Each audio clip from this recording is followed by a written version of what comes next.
नमस्कार। अनप्लग्ड सौरभ के इस नए एपिसोड में आप सभी का फिर से एक बार स्वागत। अब आज के हमारे टाइटल से इस एपिसोड में हम किन बातों पर डिस्कस करने जा रहे हैं, इसका आपको ठीक ठीक अंदाजा नहीं लग रहा होगा, राइट? यानी ऐसे कौन से पहलू हैं जिन्हें मैं ग्रे शेड कह सकता हूं या जिन्हें मैं ग्रे शेड के माध्यम से एक्सप्लेन करना चाहता हूं। तो ग्रे शेड से यहां मेरा मतलब है कि उन सूक्ष्म पहलुओं को समझना जो आसानी से दिखाई नहीं देते। यानी आमतौर पर हमें उतना ही देखने की आदत है जितना हमारे सामने परोसा जाता है या जितना हमारे सामने प्रमोट किया जाता है। यानी हम उन बातों के समर्थन में तो खड़े हो सकते हैं जो पूरी तरह से सही दिखाई दे, या हम उन बातों के विरोध में भी खड़े हो सकते हैं जो पूरी तरह से गलत दिखाई दे। लेकिन सही और गलत का ये चुनाव हर बार इतना आसान नहीं होता। कई बार बुराई अच्छाई की चादर ओढ़कर आती है और तभी उसे समझ पाना बहुत जरूरी बन जाता है। देखिए, कोई नेता आपसे यह कहकर वोट नहीं मांगेगा कि वो आपको लूटना चाहता है। वो तो यही कहेगा कि मुझे लोगों की सेवा करनी है। ना तो कोई अंग्रेज कभी यह कहकर भारत आएंगे कि वो भारत पर राज्य करना चाहते हैं। वो तो यही कहेंगे कि हम यहां व्यापार करने आए हैं। वो तो हमें हमारी सूझबूझ से चीजों को सही समय पर समझ लेना होगा, जिन्हें समझने से हम अमूमन चूक जाते हैं। आज बॉलीवुड की ग्रे शेड को समझते समझते हमें कई साल लग गए। जिन बातों को हमें बहुत पहले समझ लेना चाहिए था, उन बातों को समझने के लिए हम कम से कम 10 से 15 साल लेट हो गए हैं। देखिए, सबसे पहले तो हमें यह समझना होगा कि आज सोसाइटी में बॉलीवुड को बॉयकॉट करने का जो ट्रेंड चल रहा है, यह हमारी कोई ऊंची मानसिकता का लक्षण नहीं है। It's just herd mentality. यह हमारी भीड़ के साथ चलने वाली मानसिकता का लक्षण है। आज किसी ट्रेंड के चलते अगर आप किसी बात का विरोध करते हैं तो यह मेरे हिसाब से बहुत ही साधारण सी बात है। मैं दाद दूंगा उन लोगों की जो बॉलीवुड के खिलाफ तब भी खड़े थे जब लोग बॉलीवुड को सर पे लेकर बैठे थे। तो क्या इसका मतलब यह है कि आज बॉलीवुड का बॉयकॉट करना गलत है? देखिए, यह बात मेरे लिए सही गलत की बिल्कुल नहीं है। बात है मानसिकता की, बात है मैच्योरिटी की। मेरा कहना सिर्फ इतना है कि हर बात को यूं देर से समझने की हमारी इस आदत को हमें कभी ना कभी तो पीछे छोड़ना होगा। मुझे आपत्ति सिर्फ इस बात से है कि हम हर बात को हमारी सुविधा के हिसाब से समझना चाहते हैं। जिन बातों को लेकर हम आज इतनी आपत्ति जता रहे हैं, उन्हीं बातों को हम इतने सालों से कन्वीनियंटली इग्नोर करते आ रहे थे। क्यों? क्योंकि तब हमें हमारा एंटरटेनमेंट जरूरी था।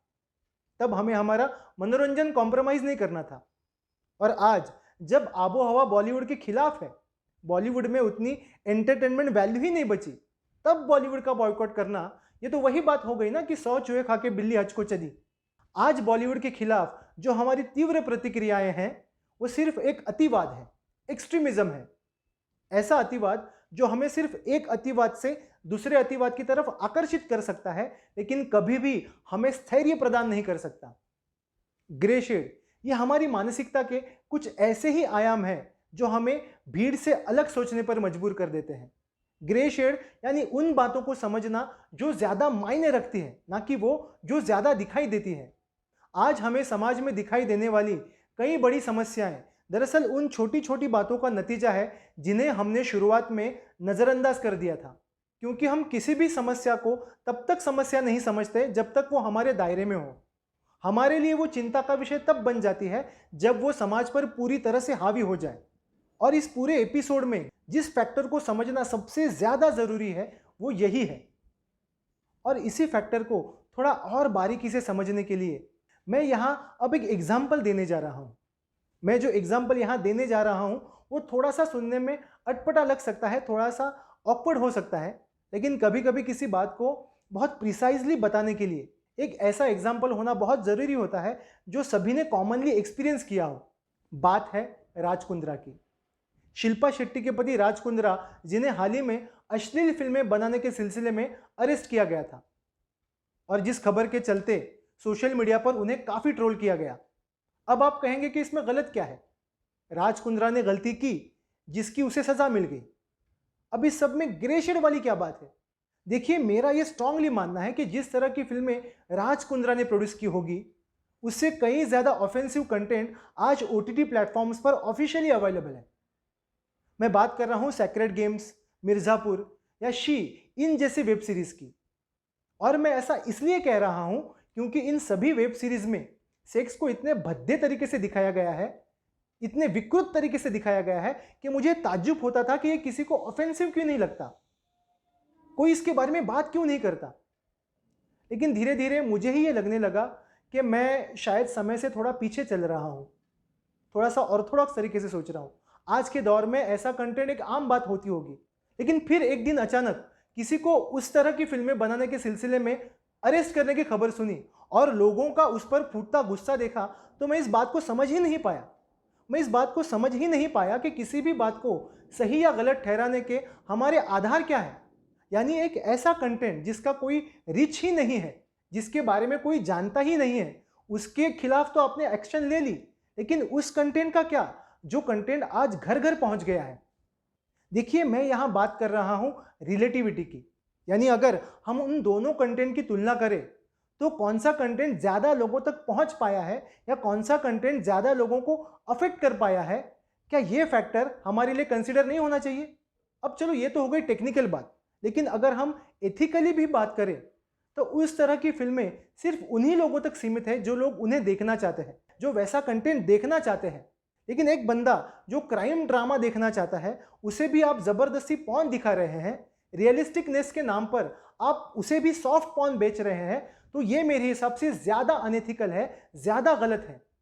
क्योंकि जिन बी ग्रेड फिल्मों की हम बात कर रहे हैं उनके साथ एक गिल्ट जुड़ा हुआ है, उनके साथ एक ऑकवर्डनेस जुड़ा हुआ है। लेकिन जिस ओटीटी कंटेंट की बात मैं कर रहा हूं, उन्हें देखना समाज में एक प्रेस्टीज की बात हो गई है, एक प्रतिष्ठा की बात हो गई है। देखिए, अब यहां यह मत समझ लेना कि मैं यहां किसी को डिफेंड करने की कोशिश कर रहा हूं। ये एग्जाम्पल मेरे लिए सेकेंडरी है, लेकिन इस एग्जाम्पल के माध्यम से मैं जिन पहलुओं को छूने की कोशिश कर रहा हूं, आप उन पहलुओं को समझ सके, ये मेरे लिए बहुत ज्यादा जरूरी है। इस पूरे एपिसोड में मैं जिस फैक्टर को एज ए ग्रे शेड संबोधित कर रहा हूं, वो ये है कि ऐसी बुराई जो बुराई करके सामने नहीं आती, ऐसी बुराई जो बुराई करके दिखाई नहीं देती, और वो बुराई हमेशा ज्यादा घातक होती है। क्योंकि उस बुराई से तो लड़ा जा सकता है जिसे लोग बुरा मानते भी हैं, लेकिन उस बुराई से कैसे लड़े जिसका कोई वजूद ही नहीं है, जिसका लोगों के लिए कोई अस्तित्व ही नहीं है।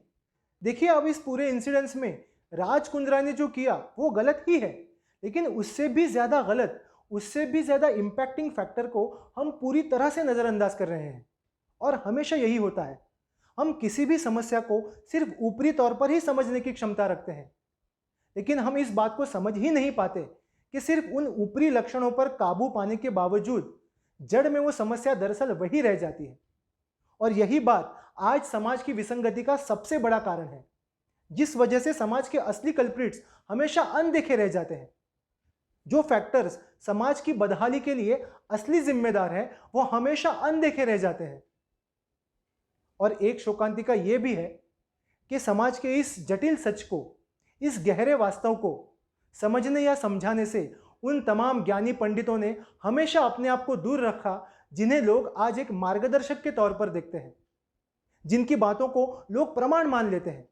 उन्होंने आज भी लोगों को वही टिपिकल बातें बताने में अपनी सार्थकता समझी, जिन बातों को ज्ञान समझने की लोगों को पहले से आदत है, जिन बातों के रिसीवर्स लोगों के दिमाग में पहले से मौजूद हैं। लेकिन उनके इस मीडियोकर अप्रोच का दूरगामी परिणाम यह हुआ कि धीरे धीरे समाज में जेन्युइन बातों का और जेन्युइन लोगों का महत्व कम होने लगा।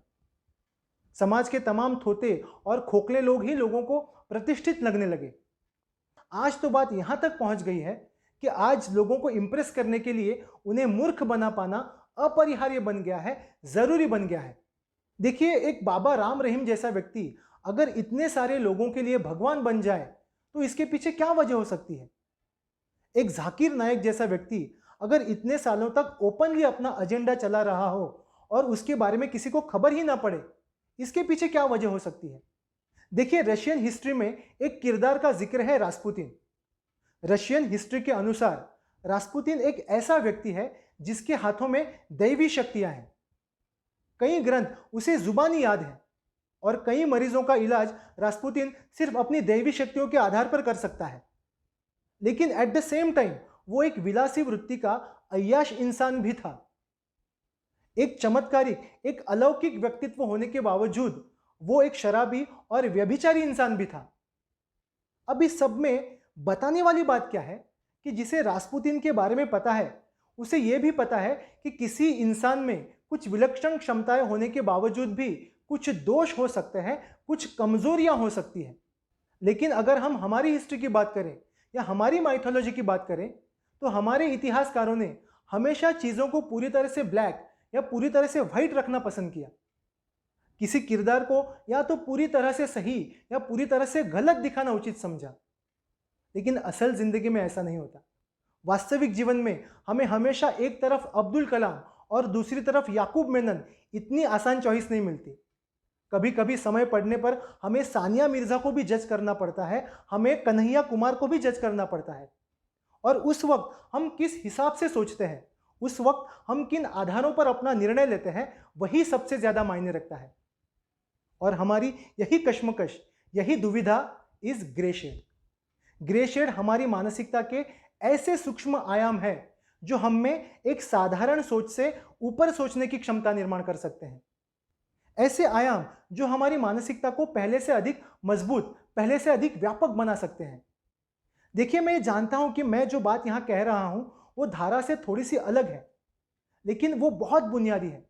क्योंकि आज हमें समाज में दिखाई देने वाली कई बड़ी समस्याएं जड़ में दरअसल एक मानसिकता है, एक कमजोर विचारधारा है जिसे बदलना आज बहुत जरूरी है। आज तक के मेरे एपिसोड्स में मैंने उसी मजबूत मानसिकता की नींव रखने की कोशिश की है। लेकिन हमारे इसके आगे के एपिसोड्स में हम उनके इंप्लीमेंटेशन के महत्व को समझेंगे। ऐसा क्या है जो मेरी इस थ्योरी से बदल सकता है? ऐसा क्या है जो आज तक हमसे अनदेखा रह गया था? इन सारे सवालों के बहुत ही सटीक और यथार्थपूर्ण जवाब आपको हमारे अगले एपिसोड में मिलेंगे। अनप्लग्ड सौरभ में आज यही रुकते हैं। जल्द ही मिलेंगे अपने अगले एपिसोड में अनप्लग्ड सौरभ में।